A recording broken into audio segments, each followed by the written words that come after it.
Welcome and welcome back. On this episode of Project Womble, we're exploring Elephant and Castle. We're going to South London. It's an area of South London that's undergone quite a lot of redevelopment. It's the elephant in the boom, if you will. Has its soul been extracted with the rubble? Let's find out, shall we? If you're new here, welcome to Project Womble, where I womble through the streets of London, looking at it a neighbourhood at a time. Today we're kicking off at Elephant and Castle Tube Station. This bit we're looking at is the Bakerloo section, which opened in 1890. It's one of the oldest tube stations on the network. It serves the Northern Line and the Bakerloo line. One of the gorgeous Leslie Green stations. Well, the Bakerloo part is. The Northern Line entrance is a bit nondescript, but the Bakerloo one's beautiful. And fun fact, in 1924, this station welcomed the first ever baby to be born on the London Underground. It's also famous because Walter Bayes painted a picture of people sheltering on the Underground. Do you recognise this painting? It's fairly famous. If you want to check it out, you can see it in person at the Imperial War Museum, which is actually just a short walk up the road from here. I'll take you over that way when we look at Lambeth North Station. Coming up, we've got some cool stuff. We've got the Come on Eileen filming location. We are going to go and have a look at the former Lambeth Workhouse where Charlie Chaplin once lived. We'll talk about the gangs of South London, including the notorious all-female 40 Elephants. We'll go on the hunt for blue plaques because that's what I love to do. And we'll look at the architecture, old and new, because, again, that's what I love to do. To kick off, we're going to rewind to the 1890s with my old mate Charles Booth, social investigator and colour coder of the London streets. This guy spent a lot of his time traipsing around London making notes about what he found. A guy after my own heart. The original Project Wombler, if you will. Like most Victorians, he was a little judgy. Nonetheless, he did have some very vivid, illuminating and interesting things to say about parts of London. So, with the help of my husband, who I've roped into doing the voiceover, let's see what Charles Booth had to say about Elephant and Castle. The houses are bad, overcrowded and the sanitation is shocking, but the people are not unkind. A very poor district indeed. The women look worse than the men. Drunkenness frequent, especially in the women. All these streets look mean, full of costers, barrows, filthy gutters, children playing in the mud. A long narrow street of very poor Irish, ragged children, drunken women, barefoot and dirty, broken windows and foul smells. Right, let's start the tour. We're now standing on the Elephant and Castle roundabout, and this stainless steel cube is the Michael Faraday Memorial, who was born just up the road in Newington Butts. I'll take you there in a minute. As memorials go, it's pretty cool, isn't it? It's like a little spaceship's just randomly landed here on the roundabout. But it's got form and function. It's an electrical substation for the tube. I like it when they do that. They make them decorative. Remember we saw that one in Soho Square, the Tudor Hut, which was a substation. I like it. Although, not going to lie, it did stink of piss. So I think some people might have been confusing it with urinal. Okay, we're now on Newington Butts. And yes, that is an odd name for a street. But the name actually comes from the medieval archery butts that stood here. Butts being the targets where the archers would practice their aim. Is Seymour there? Last name, Butts. Just a sec. Hey, is there a Butts here? See more Butts? Hey, everybody! I want to see more Butts! Oh, wait a minute. This green space we're looking at here is St Mary's Churchyard because, yep, you guessed it, there used to be a church on this site. Didn't survive the Blitz like much of Elephant and Castle, and today it's a really peaceful children's park. It's a lovely little space, and I'm told it's quite a good spot to watch the New Year's Eve fireworks. There's some history too. Thomas Middleton, the playwright, was buried here. We are over this way because we're cutting through the park and heading to some lovely back streets because you know how I love the back streets. Let's go check them out. This is Elliot's Row. There's some beautiful houses tucked away down here. Look at these. Hayles Buildings. They're absolute gems. Late Victorian social housing built by the Hayles charity. They're not even listed buildings. Can you believe it? I don't believe it! They've just got so much character, haven't they? Now, while we're wandering around these back streets, I'll tell you the story of the 40 Elephants, which was an all-girl gang, a criminal gang. They're like Peaky Blinders, only the girls' version. They were run by a lady called Alice Diamond, who was an absolute legend, who used to get all dressed up in quite glamorous outfits, like with all the big petticoats and everything, and then go into big department stores, stealing hundreds of pounds worth of jewellery and clothes. This all went on around the time of like the 1920s, 1930s, so you can kind of imagine the glamour, can't you? You know, the bobbed haircuts and the flapper dresses, and one of them was actually nicknamed the bob-haired bandit. She was their getaway driver, it was quite rare for women to drive cars. What a group. I mean, I know we shouldn't celebrate criminals, but actually I like to tell the stories of the women's history, and this little group of female lawbreakers was they were really quite something. The history is a bit vague. I was trying to look them up to try and figure out which streets they lived in, but I couldn't find out too much detail. But I'd like to imagine they lived down here, because quite a lot of this was very poor slum conditions, like we saw in the Charles Booth quotes. But I mean, now, God, you'd pay millions for houses down here, wouldn't you? I mean, look at these beautiful ones. They're absolutely gorgeous. Every single one of them stunning. I did have a little look on Rightmove to see how much one of these would set you back. And they're not cheap. The street we're walking down now is called Hayles Street. It's absolutely beautiful. Look, it's got one of these little huts where people can, you know, where you leave one and take one, the little book libraries. Oh, I love that. Look at this footage.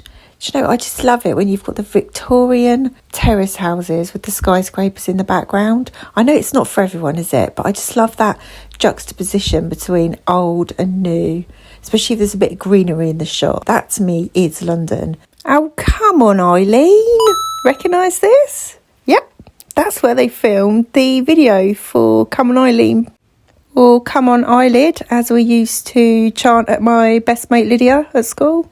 Nice skyscrapers in the background there. It didn't look like that back in the day, did it? I'll insert a side by side so you can see. Sadly, I can't insert the actual song because it's YouTube and I'll get a copyright strike. But you know the tune. And if you don't, what do you do with your life? You're missing out. Look it up. We're wombling our way through what used to be the old Lambeth Workhouse. You wouldn't know it now with all these new builds and line bikes, but back in the day, it was the workhouse area, so more Oliver Twist porridge and gruel rather than oat milk lattes and avocado toast. These sausages are mouldy! Shut up and drink your gin! And then rising above it all would have been the fabulous Osborne water tower, built in 1867 to keep the workhouse ticking along with fresh water. It's now Grade 2 listed, and rightly so. What a beauty. I mean, the Victorians knew how to build stuff, even though water towers were nice. Named after the Osborne family, who were tied to the workhouse. It was saved from ruin in 2010.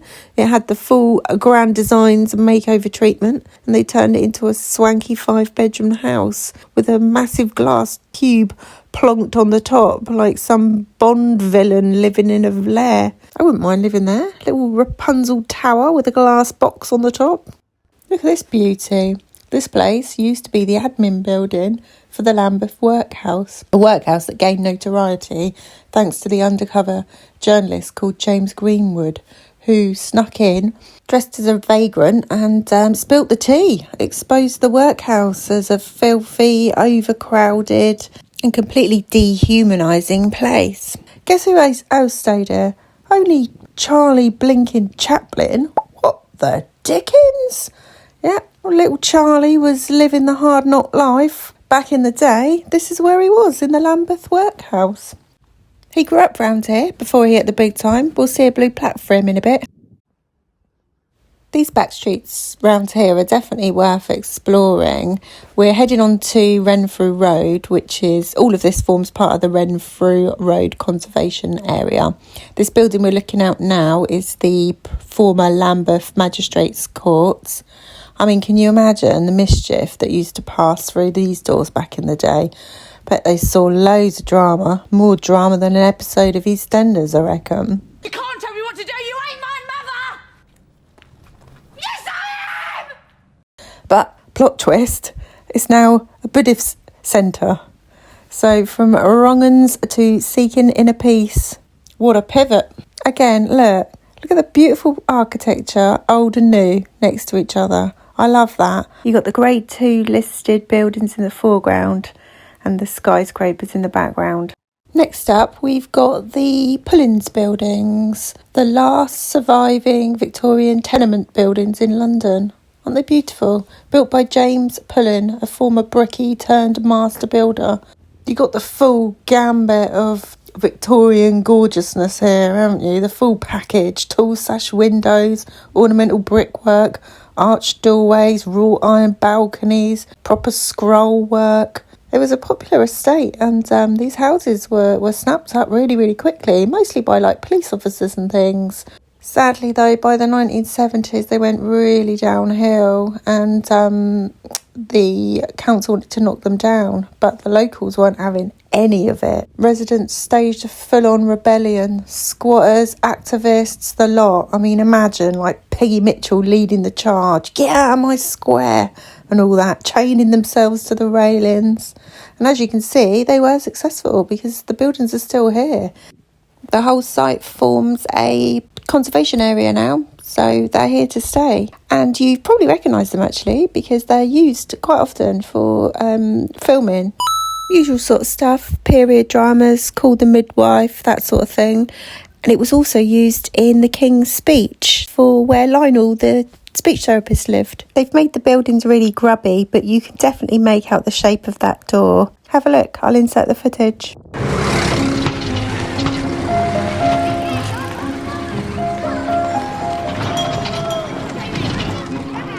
She's still sounding a bit rough, mate. You make me drive too slowly, Dad. Did you pick Mum up from bridge? Yeah, I've hardly been out of the car all day. At the end of the road there, you can just make out this little gem. Manor Place baths. Back in Victorian times, people didn't have baths and showers and things in their houses, so they used to use public baths, which is what we've got here. They were cold. It was a pool, but it wasn't heated. It was absolutely Baltic, and obviously back then we're thinking pre-Wim Hof, cold plunging wasn't a thing. And so in the winter months, because no one was using it, they used to board over the pool and turn it into a boxing ring. But guess who boxed here? Two famous fighters from the East End, more famous for being fighters than boxers. Twins. Yep, you guessed it. Ronnie and Reggie. Is that a blue plaque I spot on the side of JD Sports? Yes, JD Sports. Not quite Hollywood Boulevard, is it? But above JD Sports, there is a blue plaque for Charlie Chaplin because allegedly he was born here. I say allegedly because it turns out nobody actually knows where Charlie Chaplin was born. According to Charlie himself, he was a London lad and he started off life in this street. But because of his lefty leanings in the 50s, MI5 looked into him and had a little dig about and they couldn't find his birth certificate. But whether or not he was born here or not is by the by. He still grew up around here. And I'm sure he would be absolutely made up that he's got a blue plaque sandwiched between East Street Market and JD Sports. Just what he would have always wanted. Now, if there's ever been a place that screams lovely jubbly, it's East Street Market, one of London's oldest and liveliest street markets. This place has been going since the 1880s. You'd half expect to see Del Boy and Rodney pop out and try and sell you something dodgy. It's definitely got that kind of vibe. Look at these gorgeous fabrics. I love these patterns. I'm just here for it. I love all these bright colours, all these African fabrics. It's my jam. Fruit and veg, my jam as well. Love it. I like a good market. There's quite a nice vibe down here actually. Everyone was really friendly. They all seem to know each other. Nice sense of community. Love it. You might recognise it actually because it was used as a location in Only Fools and Horses for some scenes. Only Fools was set in Peckham, but obviously they used some different London markets during the course of shooting. I'm told it's in the opening scene, you know, with the put a pony in your pocket opening credits where the camera zooms out. Apparently that was filmed right here in East Street. We're going to turn off here in a second, down King and Queen Street, and then loop back round and get back onto the Walworth Road. If you want to do these walks yourself, then maps are available on the free Go Jauntily app. I love walking around London. The main reason why I set this channel up is to share my love of walking around London and to hopefully give people more confidence. People who aren't so familiar with London, give them confidence to womble, wander and explore. Okay, next up we've got a blue plaque for Charles Babbage. This was roughly where he was born in 1791, and he went on to become the father of the computer. Yep, it's this guy you need to thank for the screen you're watching this on. Before Bill Gates, before Steve Jobs, there was this guy. Who'd have thought? Computers started right here in SE1. He didn't work alone either. He teamed up with Ada Lovelace. I covered her in my St James Park video. He wasn't the only brain box knocking about the neighbourhood. Next door we've got a blue plaque for local legend Michael Faraday, inventor of the Faraday cage. Interestingly, he turned down knighthood.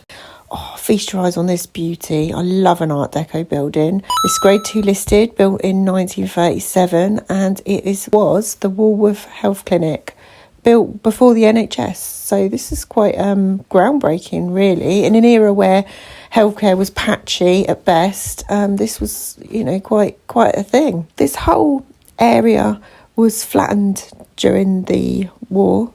During the war, During the war, We're just about to head over to Heygate Street, a famous, slightly infamous street, home to the Heygate Estate, designed by a fella called Tim Tinker in the 1970s. At the time, it was quite a luxury estate, quite space age thinking, central heating, decent plumbing, lots of concrete, lots of open space. But unfortunately, it didn't work out and it went quite downhill. Kind of became synonymous with quite grotty urban living and got used in, you know, pop videos as a gritty urban backdrop. It continued to go downhill, and then by 2011 demolition started, and in its place popped up Elephant Park, which I'm showing you now. And that, my friends, is what they call gentrification. So you get these glossy, clean, billion-pound regeneration projects that on the surface is beautiful, loads of green spaces, glass, shiny new flats, posh coffee shops, a nice eco-friendly bubble in the centre of London, and it all looks gorgeous. But then what happens to the people who used to live there? They get priced out because they can't afford to live in these shiny new places. And they do have to have a certain percentage of affordable housing, but it's usually a bit of a stretch when you look at the actual numbers of what that means. And so, you know, the original residents get priced out, scattered across London. Some get moved out of London altogether. And then the soul goes, the community goes. It's very Instagrammable. It's beautiful to walk around, but you kind of always have to think about whose footsteps you're walking in and at what cost has this popped up. There's definitely a lot of controversy around this site in particular, and more so because of it used to be council land and it was sold off. The council sold it off, but perhaps they were a little bit mugged off, really, because the price that they sold the land for perhaps was a little bit under market value. So people have got stuff to say about that as well, and I think that's a fair point. That can often become problematic. Public money moving into the private sector, and there's often winners and losers, and it's usually the public that lose and the private that win, because that's just how life rolls, I guess. Not to be cynical, I've seemed like I'm in a bit of a moaner in this video, but that's my thoughts on it. Okay, we're nearly at the end of our little womble now, but I just wanted to bring you over to the Rockingham Estate just to show you some gorgeous 1930s social housing. Elephant's packed with social housing. Like I said earlier, the house got hammered in the Blitz, so after that there was loads of rebuilding. This one was built between 1930 and 1938 by London County Council. I'm not an expert in architecture, but I am fascinated by it and I just love looking at buildings. Each era always comes with its own particular style, fashion styles, hairstyles, different styles of car, different fonts and different styles of architecture. Fashion comes and goes, haircuts come and go, cars come and go, but buildings tend to endure, and so I just find it quite interesting to look at them, study them almost. Anyway, I'm rambling. I brought you over here because I wanted to show you a stink pipe. Look at that. Feast your eyes, my friends. Looks a bit like a fancy old lamppost, doesn't it? But it's actually a stink pipe, or sewer ventilation pipe, if you want to get posh about it. Joseph Bazalgette sorted out London's sewers after the Great Stink. He realised he needed to vent the nasty noxious gases from the sewers underground because, obviously it was dangerous. It could poison people or it could explode. So that's what they are. They're like ventilation shafts that take the gases from the sewers below and put them out safely. Cool, aren't they?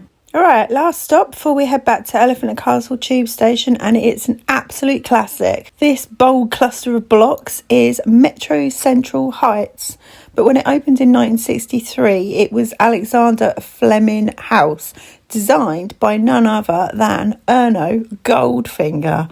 Goldfinger! Yep, Ian Fleming's Bond villain. You couldn't make it up, honestly, and there's a brilliant story about why Ian Fleming didn't like him in real life, which is why he named his Bond villain after him.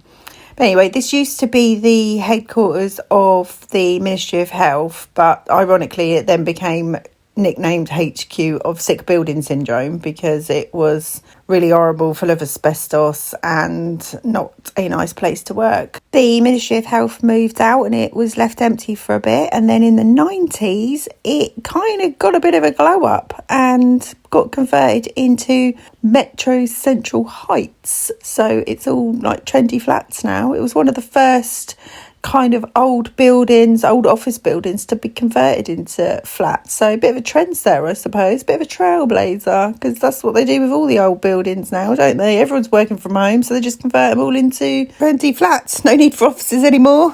Nobody uses them, so they just make more houses. And that, my friends, is Elephant and Castle. A little bit rough, a little bit fancy, and always full of stories. From international superstars to stink pipes, we've seen it all, haven't we? So time to jump on the tube and get out of Elephant before someone tries to turn me into a luxury flat. I'm off home on the tube, so I'll see you next time. Next episode, we're heading east to Hoxton, so expect a proper mashup of history and hipsters there. If you think Elephant's changed, wait till you see Hoxton. From Victorian slums to vegan cafes, it's come a long way. Loads of street art around there, and it's kind of gritty. I like it. I like the grittier bits of London. So, if you like this one, you'll like that one. I mean, Elephant's it's got a bit of a mashup, hasn't it? It's got like the posh new bit, Elephant Park, and then it's got the more gritty bits and the back streets and the Walworth Road and all the glamour associated with that. I must say, if you're going to do this walk, just have your wits about you. There are pockets of rough everywhere in London, aren't there? But I did find Elephant particularly gritty. There were a few times where I felt unsafe. I got approached 3 times on the walk. I got approached by some tweakers asking me for money. 3 different occasions in one area. I think that's quite a lot. That seems unusually high. I walk around London all the time, and that's high to me. And there were a few occasions where I didn't feel particularly safe, which is unusual for me because I tend to feel very safe in London, even as a young girl walking around on my own. Young girl. I'm not a young girl. I'm in my 40s. In my head, I'm young, but I'm not in real life. It happens. Anyway, I'm rambling. It's just to say, if you're going to go and do the walk and wander around Elephant and Castle, whether you're male, female, young or old, just have your wits about you and take lots of care. And I'll see you in the next one, my loves. If you learnt something or were entertained by this, feel free to give me a like, especially if I made you laugh. Thanks for watching.